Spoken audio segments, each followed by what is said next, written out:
Kisah misteri dunia. Mati suri mereka menceritakan perjalanan astral yang dialaminya. Oleh Aneh Unik September 25, 2018, apa yang terjadi saat mati suri? Banyak pertanyaan serupa yang terbersit di benak kita ketika mendengar Near Death Experience ini. Kasus mati suri banyak terjadi di dunia ini, termasuk Indonesia. Di Indonesia, ada beberapa kasus yang terbilang cukup aneh, karena yang mengalami mati suri itu bisa menceritakan apa yang terjadi selama mati suri. Ada yang melihat penyiksaan, ada juga yang melihat taman indah, namun di bawahnya terdapat api panas, yang memakan banyak korban. Berikut ini adalah pengalaman orang-orang Indonesia yang alami mati suri. Aslina merupakan mahasiswi Sekolah Tinggi Agama Islam, STAI, Bengkalis, Riau. Dia mengalami mati suri pada tahun 2006 lalu. Pada tahun tersebut, dokter menyatakan Aslina sudah meninggal karena mengidap penyakit gondok yang sudah dideritanya sejak usianya 20 tahun. Sebelum meninggal, pamannya membawa Aslina ke Jakarta agar mendapatkan pengobatan yang baik. Namun sayang, Aslina menghembuskan napas terakhirnya di depan pamannya tersebut. Ketika meninggal, Aslina mengaku ada malaikat pencabut nyawa yang memegang kaki kanannya lalu mengangkat jiwanya keluar dari tubuh. Dia bisa merasakan rohnya diangkat. Setelah rohnya terangkat dari tubuhnya, Aslina bisa melihat siapa saja yang berada di ruangan rumah sakit saat menghembuskan napas terakhir. Mereka adalah paman Aslina, dokter dan jasadnya sendiri dalam ruangan rumah sakit itu. Yang membuat jantung Aslina berdegup kencang adalah kehadiran dua malaikat berbaju putih. Salah satu malaikat itu dikatakan memiliki suara yang menggema. Kedua malaikat itu lalu membawa Aslina ke suatu tempat. Selama perjalanan, Aslina melihat banyak terjadi penyiksaan oleh makhluk hitam bertubuh tinggi dan besar, serta berbulu. Antara lain Aslina melihat seorang pria memikul besi berat di punggungnya, ada pula siksaan berupa besi yang dihujamkan berkali-kali ke tubuh seseorang. Lewat dari tempat penyiksaan itu, Aslina bertemu dengan satu sosok malaikat lainnya. Malaikat itu mengaku sebagai amalnya. Kemudian, terdengar bacaan doa di sekelilingnya. Kemudian, Aslina pun dituntun untuk berjalan ke cahaya dan kembali pada tubuhnya. Secara ajaib, Aslina pun tak jadi meninggal, dan kembali ke dunia. Ulul adalah seorang pengidap TBC. Pada tahun 2002, Ulul tiba-tiba merasakan kedinginan luar biasa pada pukul 1 dini hari. Saat itu, Ulul mengaku bahwa hidupnya tak lama lagi, dan dia mengetahui bahwa nyawanya akan dicabut oleh malaikat pencabut nyawa. Secara perlahan, kenangannya selama berada di dunia pun hilang. Ulul pun meninggal dunia, paling tidak menurut keluarganya. Saat meninggal itu, Ulul masih bisa mendengar tangisan keluarganya. Sesaat kemudian, dia merasa ada yang menariknya, dan menghempaskannya ke alam gelap yang ada di bawahnya. Begitu tersadar, dia ternyata dalam keadaan telanjang, alias tak memakai pakaian apapun. Dia pun berada di sebuah jalanan sepi, yang tak terlihat ujungnya.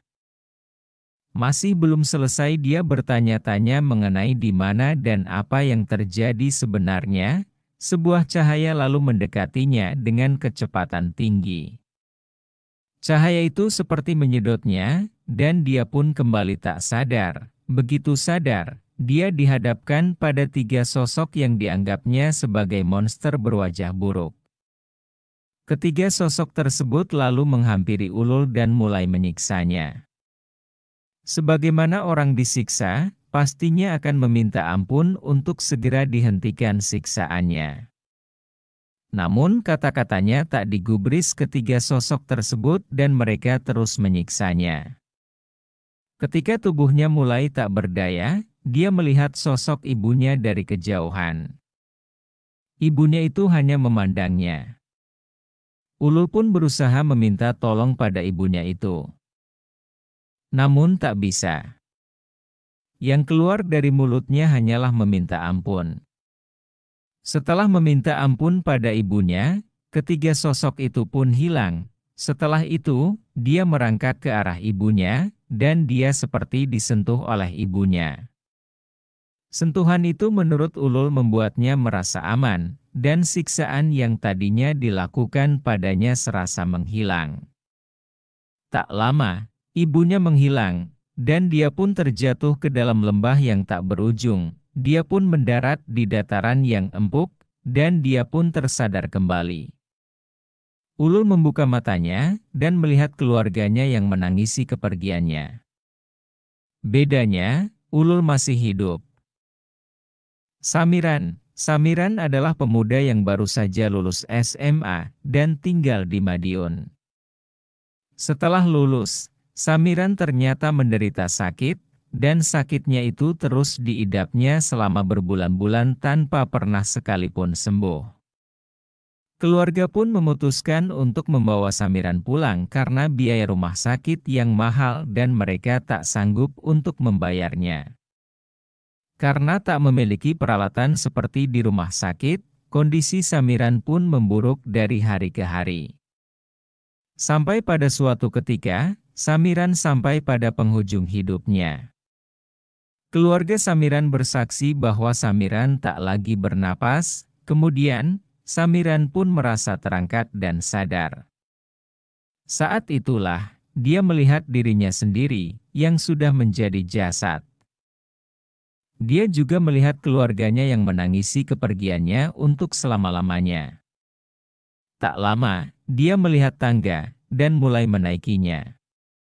Selama menaiki anak tangga tersebut, Samiran merasakan panas dan sakit di dadanya.